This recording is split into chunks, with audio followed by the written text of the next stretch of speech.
آمدن سے زائد اثاثہ جات کیس میں ضمانت کے لیے سپریم کورٹ سے رجوع کرنے والے اسپیکر سندھ اسمبلی آغا سراج درانی عدالت عظمیٰ کے احاطے سے باہر آ گئے، جس کے بعد نیب نے انہیں گرفتار کر لیا۔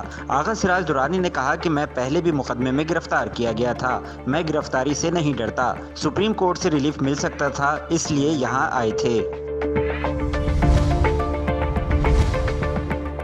الیکشن کمیشن اور چیف الیکشن کمشنر سے متعلق نازیبا بیانات اور الزامات کے معاملے پر فواد چودھری کے بعد اعظم سواتی نے بھی معافی مانگ لی۔ نیپرا نے کے الیکٹرک کو اکتوبر میں استعمال شدہ بجلی پر 1.08 روپے فی یونٹ ایندھن کی اضافی لاگت وصول کرنے کی اجازت دے دی۔ کے الیکٹرک نے 12 نومبر کو صارفین سے 51 کروڑ 60 لاکھ روپے کا فنڈ وصول کرنے کے لیے 29 پیسے فی یونٹ کی درخواست دائر کی تھی۔ حکومت نے غیر معمولی حدت کی حامل معیشت کو ٹھنڈا کرنے کے لیے عالمی مالیاتی فنڈ کے ساتھ ہوئے معاہدے کے تحت منی بجٹ کو حتمی شکل دے دی، جس میں 6 کھرب روپے کی مالی ایڈجسٹمنٹ اور اخراجات کی کٹوتیاں شامل ہیں۔ ان اقدامات کو پیشگی اقدامات کہا جا رہا ہے، جو جنوری میں IMF بورڈ سے منظوری کے لیے پاکستان کی درخواست جمع کرانے کی راہ ہموار کریں گے۔ پاکستان میں عالمی وبا کورونا نے 8 افراد کی جان لے لی۔ گزشتہ 24 گھنٹے کے دوران ملک بھر میں 377 نئے کیسز سامنے آئے۔ کورونا کے مثبت کیسز کی شرح 0.85% ریکارڈ کی گئی۔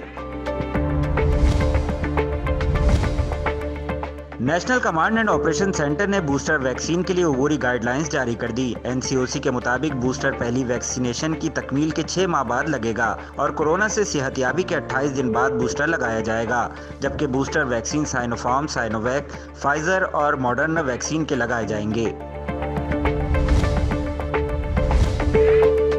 لاہور میں گزشتہ 24 گھنٹوں کے دوران 2 لڑکیوں سمیت 9 افراد کو اغوا کر لیا گیا۔ پولیس کے مطابق اغوا کی وارداتیں لاہور کے مختلف علاقوں میں ہوئیں، جہاں سے 2 لڑکیوں اور 7 افراد کو اغوا کیا گیا۔ پولیس کے مطابق ملت park, Gulshan Iqbal, چوہنگ، Raiwind, factory area, ساندہ اور گرین ٹاؤن سے 7 افراد کو اغوا کیا گیا۔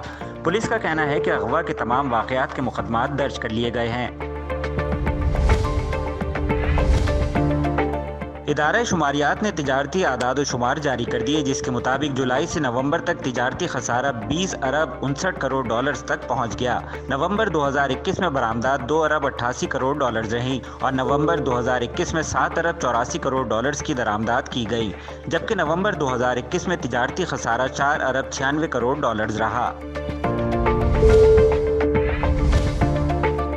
اور 2015 کے ایران جوہری معاہدے کو بحال کرنے سے متعلق امریکہ اور ایران دونوں کی جانب سے مایوسی کا مظاہرہ کیا گیا۔ واشنگٹن کا کہنا ہے کہ اسے تھوڑی امید ہے، جبکہ تہران نے امریکہ اور یورپی مذاکرات کاروں کے عزم پر سوال اٹھا دیا۔